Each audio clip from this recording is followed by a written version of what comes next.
All right, okay. Welcome to this YouTube channel once more. And I'm very thankful that you've decided to click to see what we're going to be talking about today. And basically, I am very honored to be in the presence of His Eminence. And we're just going to have a very informal kind of discussion about marriage and what the church's teachings are about marriage. So thank you so much for accepting to do this. It's not formal. It's a channel that I created just to encourage people, empower people, help people to not despair when they are going through challenges and difficulties in life. And especially seeing how marriages are under attack. I just thought do a couple of sessions to give tips even to young people who are thinking about getting married, to know what marriage really is about, so that they remember it's a lifelong commitment. And having had the opportunity to visit you, I'm very thankful and appreciative that you're willing to just throw some light on some questions that I may have for you.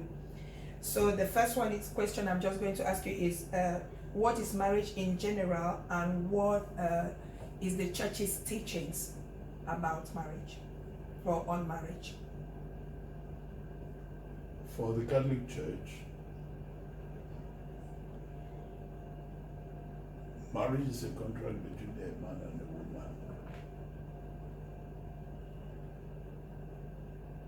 to live together for life until one of them dies.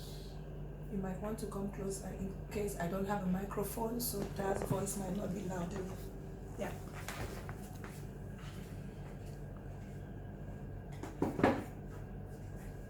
That's it.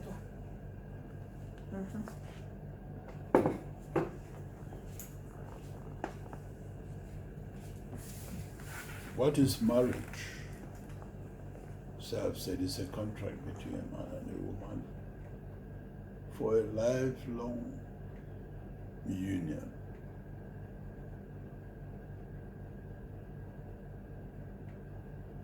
And for the Catholic Church, every marriage is sacred, because every marriage has for its author God Himself.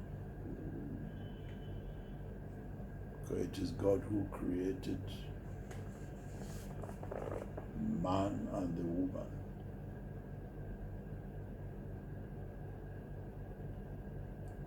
And there are 3 laws that govern every marriage, be it Christian or non-Christian. The first law is the unity of marriage. That is to say, true marriage is a marriage between a man and a woman. It excludes, therefore, polygamy. The unity of marriage, that law. The second law is the indissolubility of marriage.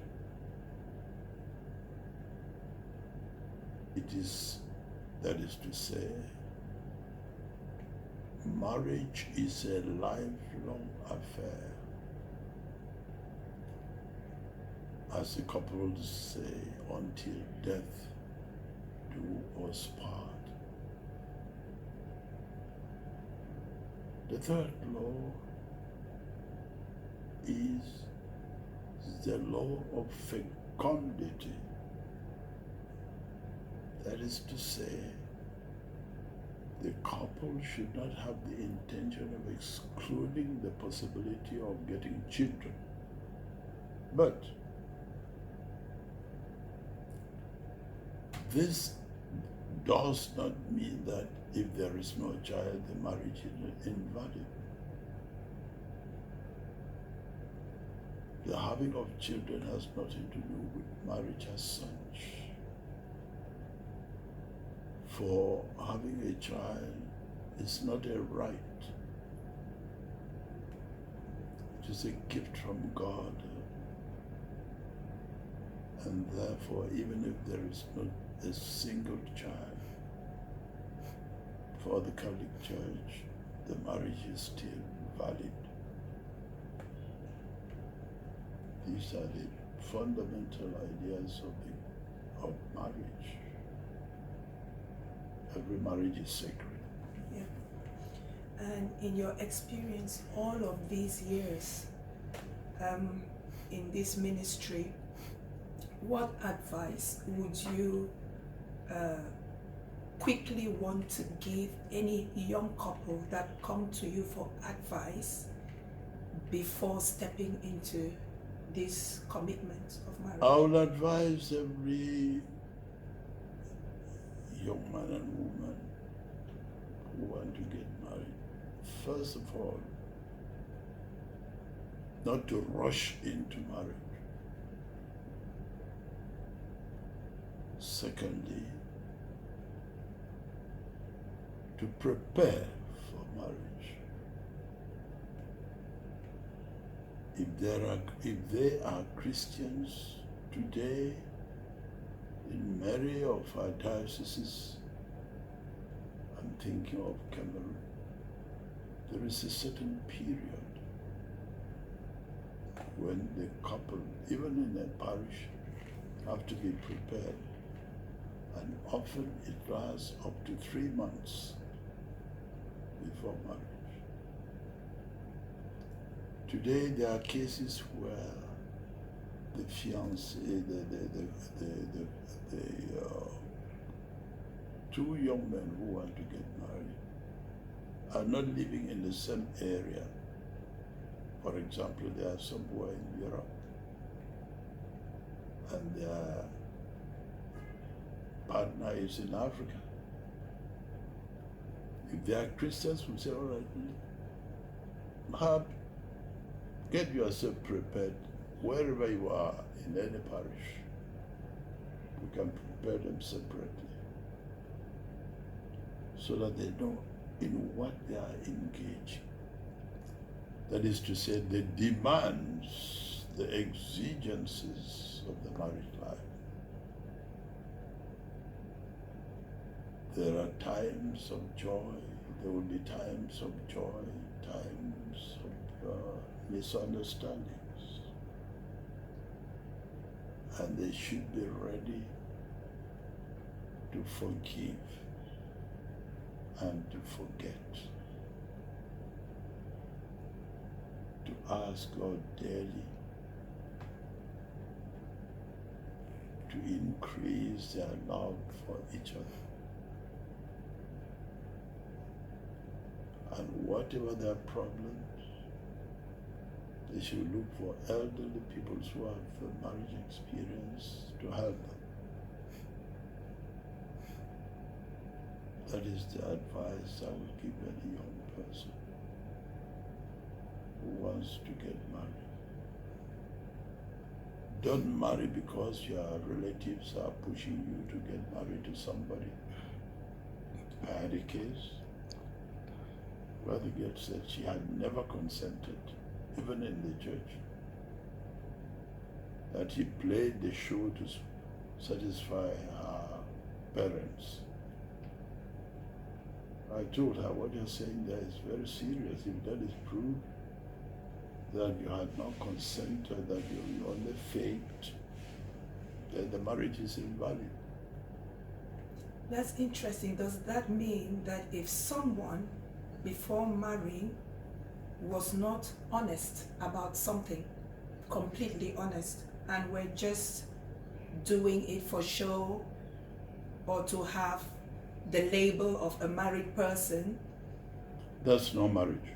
So even if it is blessed in the church, it is not considered? Okay. It's no marriage. I had a case, and I knew them very well. Years after marriage, I saw this young woman, married already with children, weeping. She was working, a civil servant, So I asked her why she was weeping. I went into the office. I surprised her. She was working in the public works in Bermuda. I was looking for something in that in her department. So I surprised her this morning. She was alone in her office weeping. So I asked her, Mary, she was called Mary, why are you weeping? The more I asked her questions, the more she wept. So she has just discovered only now that her partner told her a lie. Because she asked her partner before marriage, have you a child with any girl outside there? The man said no. The young man said no, but he has discovered that he lied. He had a child already. So I started asking myself, was the marriage dead conditional? Because she said, if she had known that he would not have married him. Yes. Because he had left her so pure as she came out from her mother's womb, she said. And she was looking also for a boy who had that sort of that purity, ambition, moral ambition, I would call it. Yeah. But this was very, very late. She had done university studies. She was working. Would you consider that marriage invalid? A difficult question for me. Okay. But the church does not accept conditional marriages. Yeah. Okay. Do you know what became of that particular marriage? No, they lived well. Even they became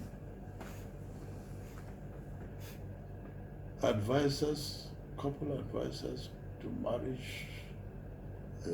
Couples. Preparations in Bermuda. It was in Bermuda. That's very encouraging to know. Yes.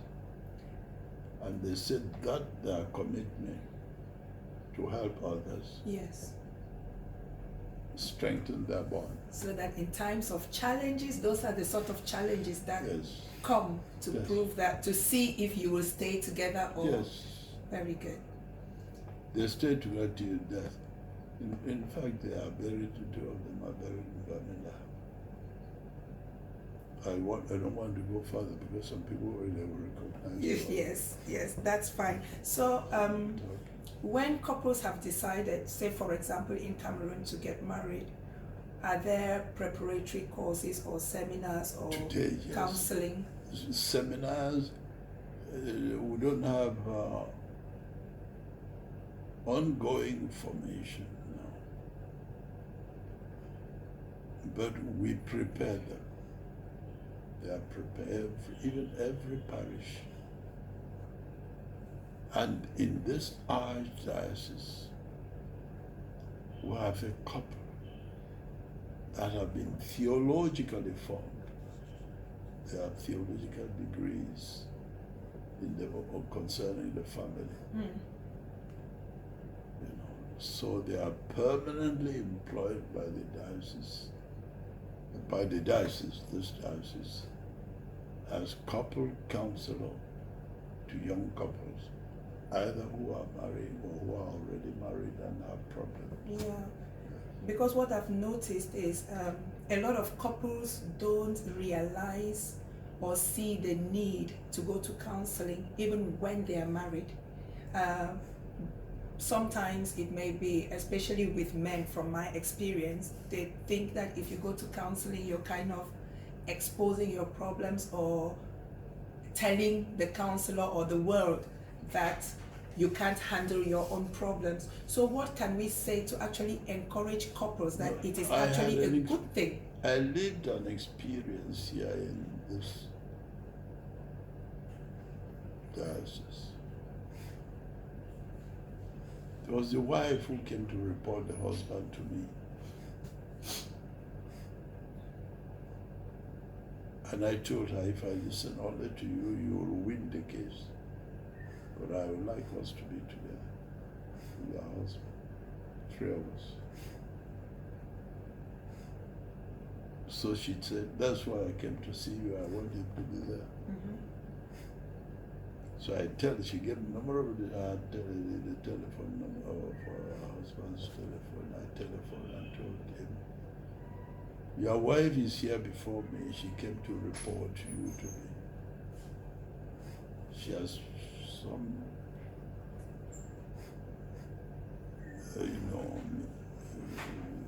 she's making affirmations against you. So the man said, I'm happy that it is to you she came and not to somebody else. Right.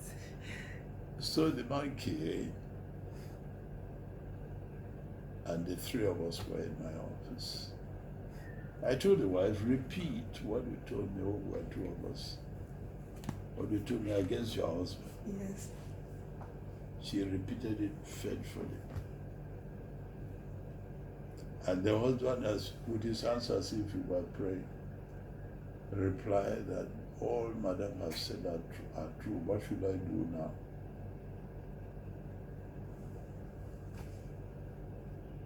So I asked Madam, what should he do?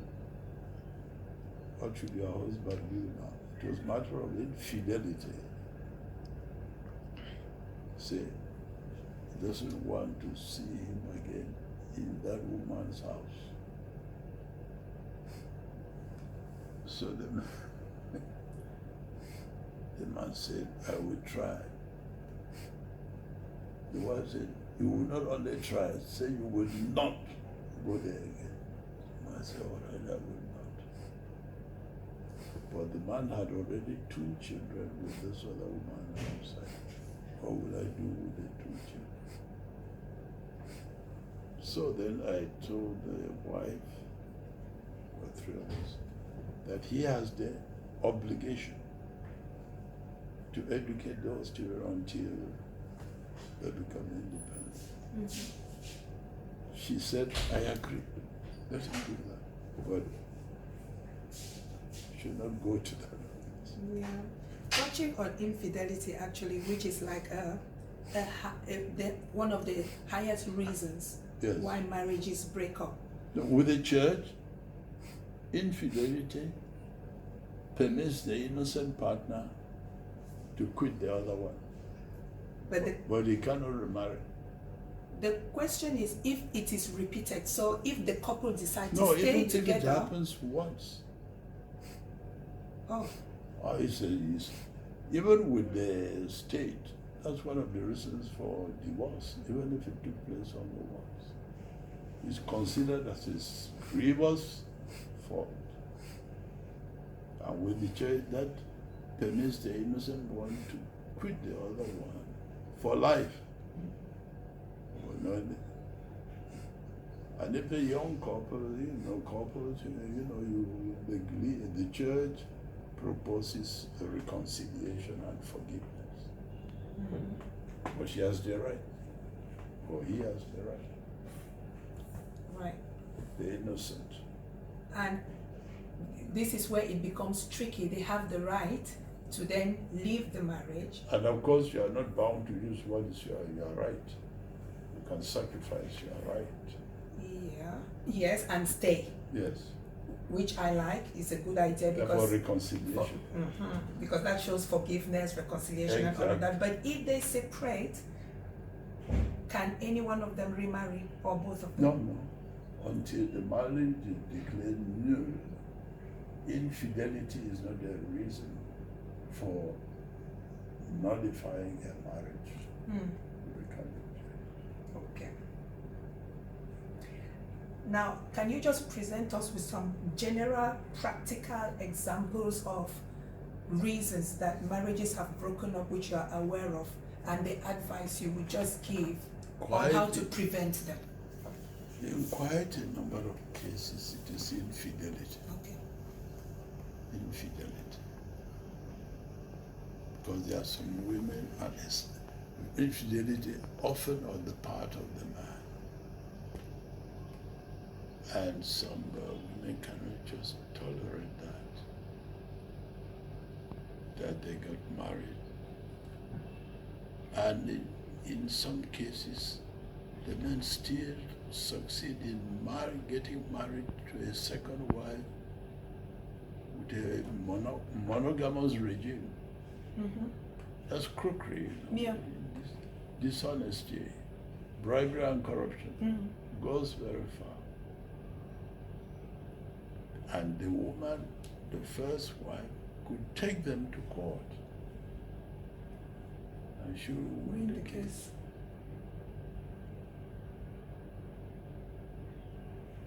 So that is the first and foremost reason for the breakage of many homes. Infidelity. So is there anything at the moment, considering that these high percentages of separations doesn't exclude Christians, is there any intervention that the church is trying to do now to reduce this high percentage of separations? Well, formation, prayer, prayer, forgiveness. Because if you don't forgive, well, you can no longer say the Our Father. Yeah. Because in the Our Father we say, forgive us our sins. Us. Or because we are forgiven. I received a young woman here. She told me she doesn't like that part of the Our Father. Yeah. So she told me that when she says the Our Father, when he reaches there where it is said, forgive our sins as we have forgiven us, she says, Father, forgive me, even if I have not yet forgiven. Yes. I said, no, there's no change the words of Christ.